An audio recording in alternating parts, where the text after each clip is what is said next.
Hey there, welcome back to the table. So you're seeing a new game here.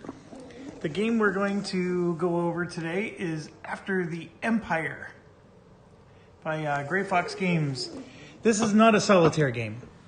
So I'm going to be doing Rahdo runs through it style playthrough with a 4-player game. It is a very simple game compared to war games. It is a war game, but compared to the wargaming things that wargamers typically play, this is a pretty light Euro. So Euro wargaming mosh pit. What is it? It's a worker placement game. It has, it at least has a worker placement element to it. And then if you're familiar with the game Kingsburg, there's at the end of every season, you get attacked. So there's always somebody trying to kill you. Now, one thing that's interesting is that we're all players, each with our own castles, but nobody's necessarily, we're not attacking each other. Let's put it that way. We're all here to defend ourselves. So it's just a matter of who survives the best, and then we go from there. So let's dive in and talk about the setup. The actual gameplay will be in the next video.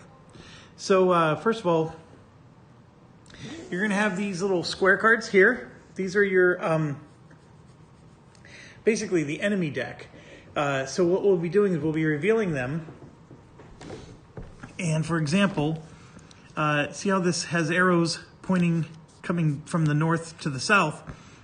So these archers would be attacking you from this direction, or if it's showing this way, they'd be attacking you from that direction.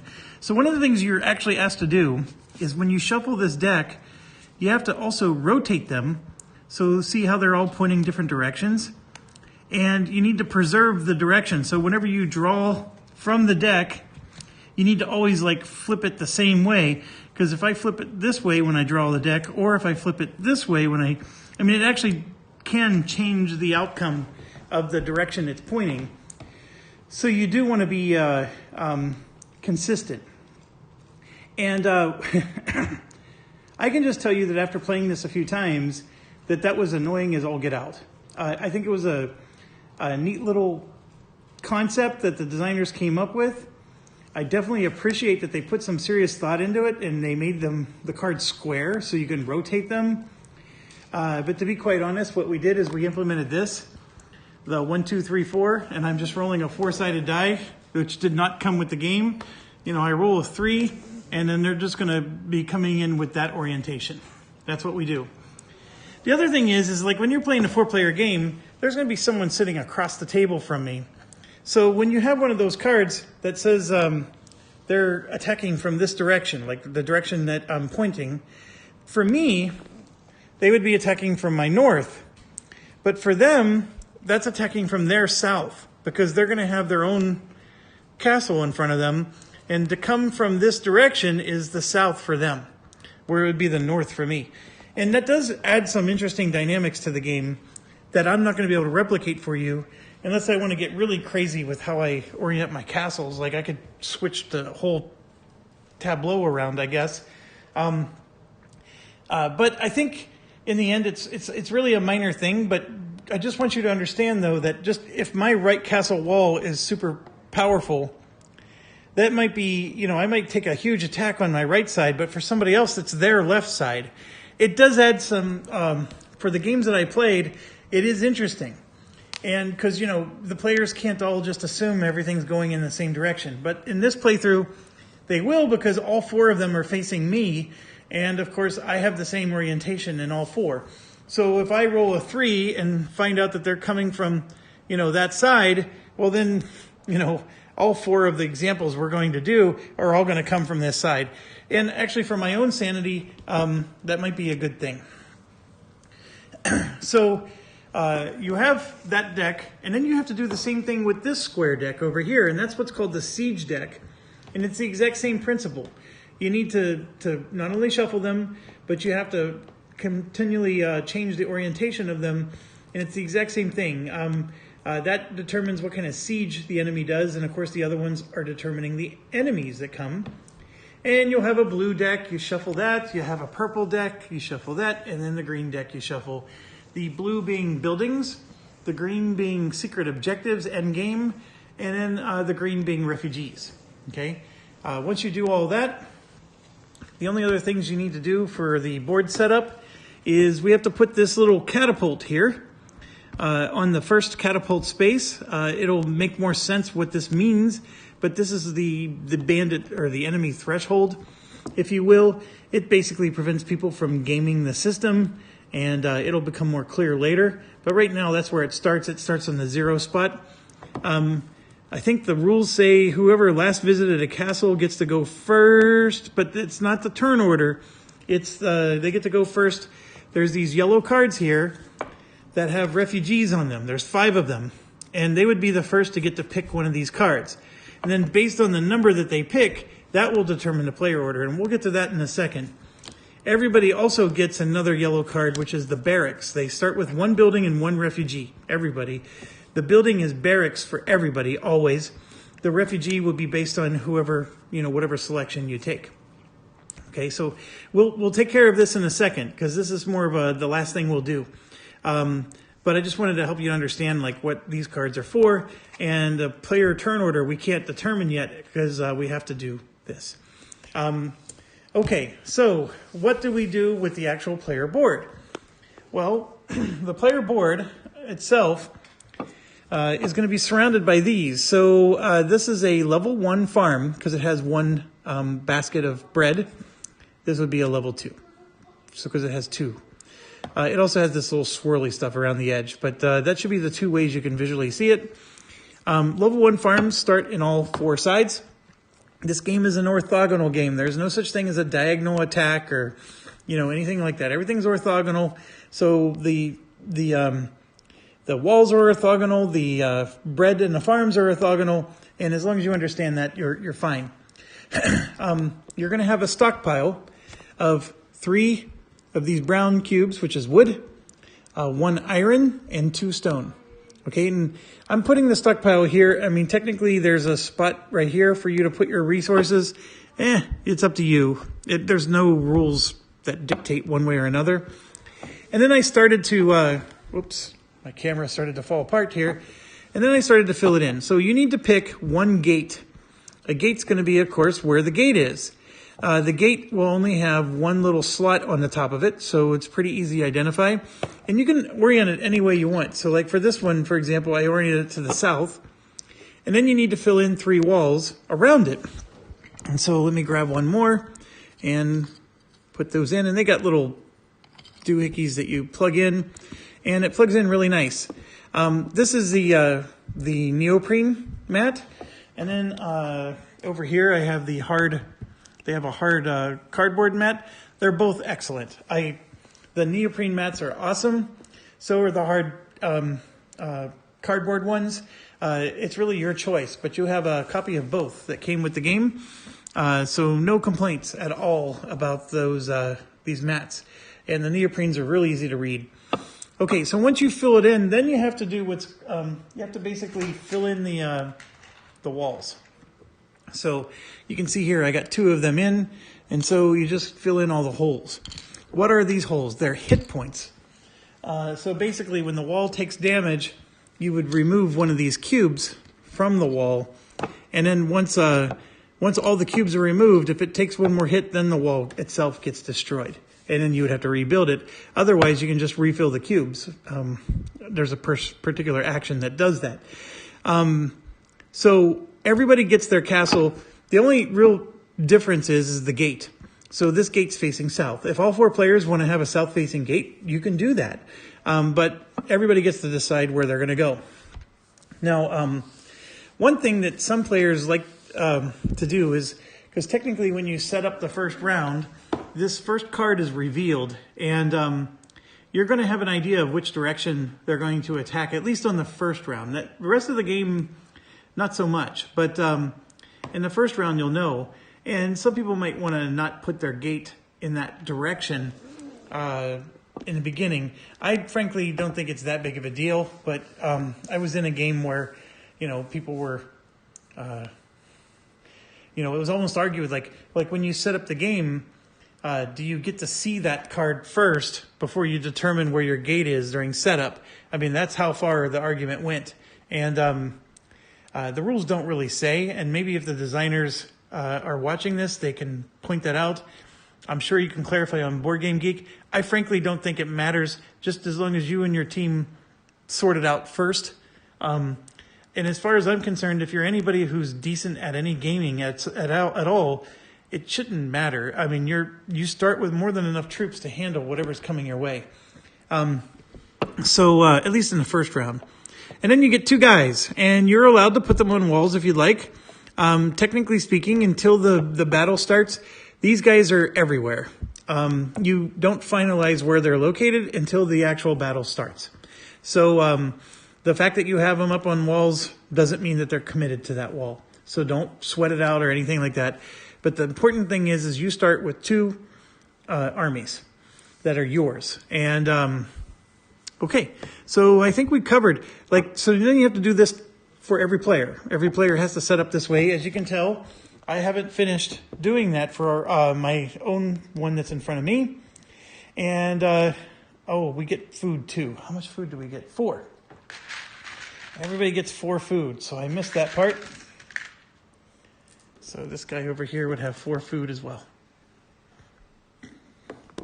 Okay, so I got basically everything in place. I just need to get the walls in place for this guy. Over here, it's the same issue. I got to get his resources sorted out. And then this one is fully set up with the gate on this side. And you can easily tell because this one only has 1 hit point, whereas these have 2. So the gate is facing that direction for him. And I have this one rotated, so we're actually going to try out that thing that I was talking about. And in fact, I should probably do that some more and maybe let's rotate this guy over here. Yeah, let's do that. So that way we're simulating what it's like to have players sitting on different aspects of the table. There we go.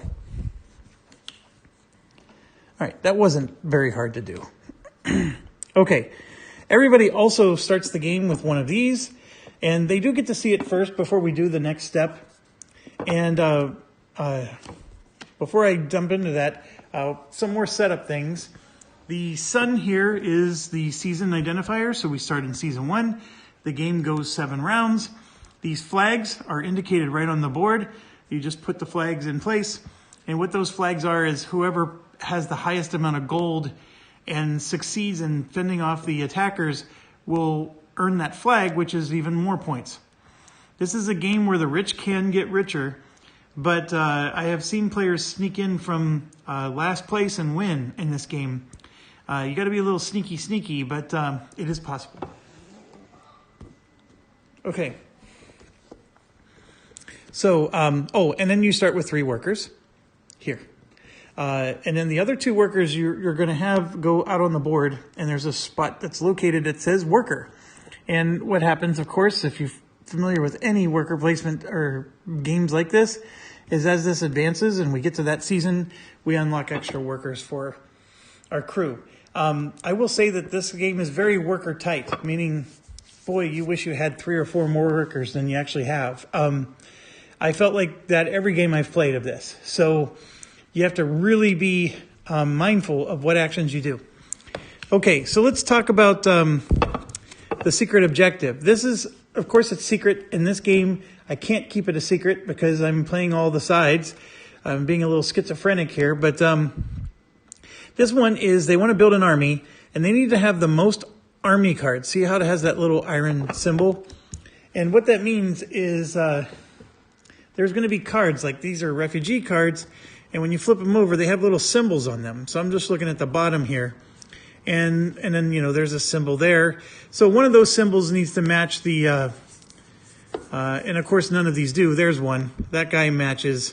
So if I had that card and I have the most of them, then I would score 2 points at the end of the game. And 2 points may not seem like much, but 2 points, every game I've played so far, the winner and second place has been within 1 point of each other every single time. Now, last place may be not so close, but between first and second place of every game, 1 point dictated the winner. So these little points matter, and they matter a lot, at least in my recommendation. Okay, so what do we have here? Player blue here has excess rubble.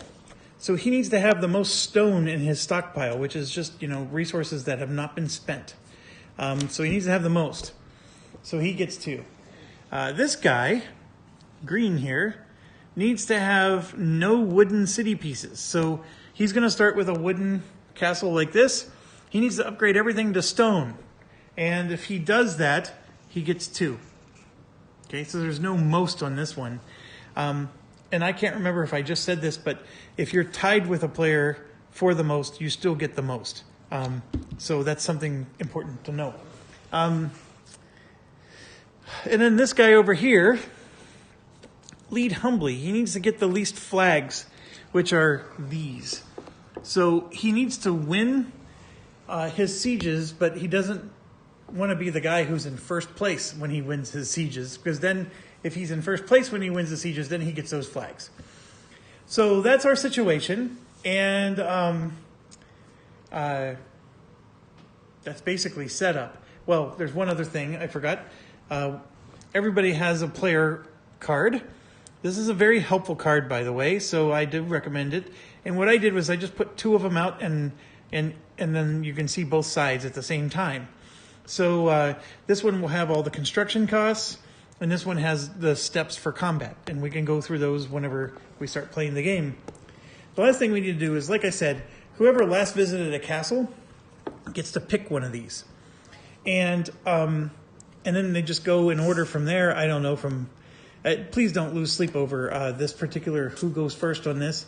But they do get to pick one of these cards, and I'm realizing I'm missing one. So let me pause. Oh no, I found it. Done. Okay. So I'm not going to, belabor this too much, but we're just going to let this guy over here pick. So his secret objective is he wants the least amount of flags. So least amount of flags, there's a particular strategy I'm not going to try to explain yet, because until you've played the game, it's sort of elusive. But he's taking Ledgerman. Because for him, what the Ledgerman is, and this is arguably the most powerful one to take. So if you're first, this is the one I would recommend you take. Now, there's other ones in here that are really good. Don't get me wrong. So if somebody wants to passionately argue that a different one's better, by all means do it. Like, I actually enjoyed the Ranger, which is supposed to be the weakest one. But I think this one is super duper powerful. There is a way you can sort of screw people out, but it's sort of hard. And that's the reason why I think this one's powerful. And yes, this guy is going to take it because his particular strategy lines very well with his secret objective. All right, so then we go to the next one, the green player who needs to have no wooden city pieces. So that means he needs to have lots and lots of stone. Now, this one here, what this does is you start the game with 1 extra wood, 1 extra stone, and then when you build buildings, it costs 1 less of each. We got confused, like, what does that mean? These castle pieces are not buildings. These are buildings, the blue deck up here. So this particular one stinks. I don't know a better word for it. It stinks. It's the worst one of all 5. And if there's somebody around who thinks this is better, please let me know. Maybe there's some strategy I'm just missing here. But this gives you a discount in buying buildings, which sometimes the buildings just stink themselves. And buildings they can win you the game, because if you get a lot of them, but they don't help you defend your castle. They don't help you with anything. So this is a really crappy card. I think the designers could have done a lot better. Like if this was, it costs 1 less to build your castle pieces. Now that you're talking turkey. This would have been an amazing one if that's the case. But a building, it should have at least been buildings and refugees. It's not even that. It's just buildings. Don't like it. So this particular guy who needs to upgrade everything to stone is going to take the Teamster. And what this means is that every time he visits the wood mill, he gets +2 wood. Every time he visits the quarry, he gets +1 stone. And the +1 stone, of course, is the big magical item for him. So he'll take that. Now we get to what I'll call me, because this is the one directly in front of me. I need to have the most stone in my stockpile. So I would have really liked the one that jerk just took, but I'm not going to get it. So what would I like instead? Well, I'm looking at it as a choice between these two. And I personally really like this archer or this ranger, so I'm going to take the ranger. And then the last guy has to have the most military cards, which neither of these is going to help him with that. But he will take the noble blade because I think this is an interesting one, and I've never seen anybody take this one yet in any of the games I've played. So I would like to try it out. So let's do that. Done. Okay. So, and then this one, of course, is out of the game. And that's fine. Just trying to find a place to throw it. Okay, once you do that, then you look at the numbers. So whoever has the lowest number gets to go first. So blue is going to get to go first in the player order. And then I'm just looking for number 2. Number 2 is the one we discarded, I believe. Yes, so 3 is purple. And then 4 is red. And 5 is green. Okay, so that determines the player order. And then the actual players themselves, I need to look it up real quick, but I think it's 5 gold.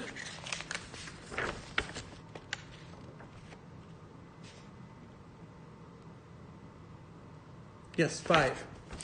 So player 1, which is my character, blue, starts at 5, and then purple would be at 6. And then red is at 7, and green is at 8. So there's a little bit of a compensation for going last. This game can be brutal. There's not a lot of spaces for your workers. And so it's very Agricola-like in terms of, first come actually does get an advantage. However, with 4 players, a lot of spaces do open up. If you play this as a 2-player game, some of these spaces are literally...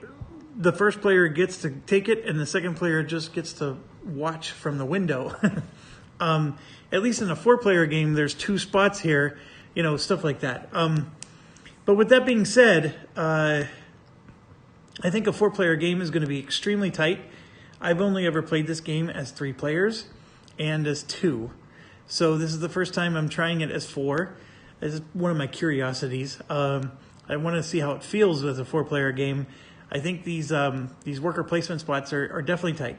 Now, I mentioned Agricola. Remember in Agricola, when you play that game, you have to pay food for all your people. And that is true in this game as well. And we'll get into some of that when we actually start playing. But just to go over the final set of components here, this is meant to indicate which direction the siege is coming from the enemy. This is movement points, which we'll get into later.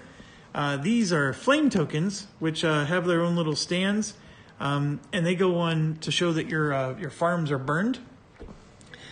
These are protection tokens, so you put them on the farms to protect your farms from being burned. These are extra flags that are used in case there's a tie. This is used to show that your refugee is killed or wounded, or your building is burned. And the starting refugee can't be wounded, and the starting building can't be burned, but all the other ones that you get as the game goes on can. And they will, here, I'll just pick this up. If you look on the back side of this, this is worth 1 gold at the end of the game, which is a victory point. And he can be wounded because this is a refugee. And if I picked up the building deck, it's going to look exactly like this, except it's just a building instead of a refugee, and so they get burned. And we'll talk about how that happens as we play. And then over here, just a final thing, they give you a nice little tray for your components, and then you're just meant to split them in half because, half the people are going to be sitting on the other end of the table so they can have their half. These are your soldiers that are loyal, and they stay with you forever. And these are mercenaries that you can hire, and they will fight for you just for the 1 season, and then they leave. And there's no way to keep them. These are archers of the enemy, and they are a pain in the butt. You can just refer to them as Petas from now on. And these are just the enemy, which there will be a lot of them, and you will get to know them quite well. All right, so I'm going to go ahead and end this video, set up the rest of my guys, and then when we go to video 2, we will start turn 1. And please let me know if you have any questions or comments or concerns. If you're new to the channel, I'm just a guy who plays games. I do these videos because I like to play games. That's it. I do have ads turned on, and I sometimes can get some money from it. I assure you I don't get a lot because I never have a lot of views. But here's the deal. I make videos for games that other people haven't made videos for, because there's a lot of wonderful games out there that just don't get love and attention because the market value of them is low. So I love Rolling Solo. I love One Stop Co-op Shop. I love a lot of those guys who do videos. Rodney Smith at Watch It Played. But they will never do certain games because those games just don't have the clout, or they're not going to have the number of viewers that are necessary for them to make the revenue that they need for the production time that they spent. I don't care about any of those factors, so that's why I do those games. This game is more mainstream, which is why I'm putting this disclaimer in. So I'm going to be getting a lot of viewers that don't normally come to my channel, and I needed to explain that real quick. And then the last thing I'm going to just say is there are videos out there for this, but they all stink. And I know I see them. They're posted on Board Game Geek, and one of them even has, like, they're trying to explain the rules, and then somebody like donates $5 to them, and then these alarms go off, and then they go woo like this. I'm sure those are really wonderful people in real life, but that video just drives me nuts, absolutely nuts. I cannot watch it. And so, and then also it was a prototype game, like before the Kickstarter was even final. And so their prototype map doesn't even look close to the final game. And that's not their fault. This thing is their fault, but the other stuff, no. They did a wonderful job trying to show the game, but they showed a game that doesn't exist anymore. So that stinks. And then the designers did one where it's a 2-player game, and they had a camera that's sitting like this, and that was it. They did the entire game like this. And I'm going to show you the game because the game deserves to be shown. And that's kudos to the designers. And those people who did this, they did a wonderful job. I just want to do it for a more modern version of the game. And I really apologize because I know I just picked on you guys. But don't do this anymore. That's all I'm asking. Okay, that's it. So welcome to the table. And I don't post my videos on Facebook either. You guys are welcome to post my stuff on Facebook if you like, but I don't do it because I don't invite people here, and therefore I don't. If somebody wants to criticize a video, just understand I never invited you here in the first place. So you're welcome to join me at the table, and that's what you will do. You'll join me at the table, and we will play the game just like if we were having a beer and pretzels and playing a game like this. So that's the way we do this. This is not meant to be, polished one-stop co-op shop or watch it played. I'm not here to cater to you. I'm not your servant. You're joining me as an equal. So that's it. Thank you for watching. Stay awesome.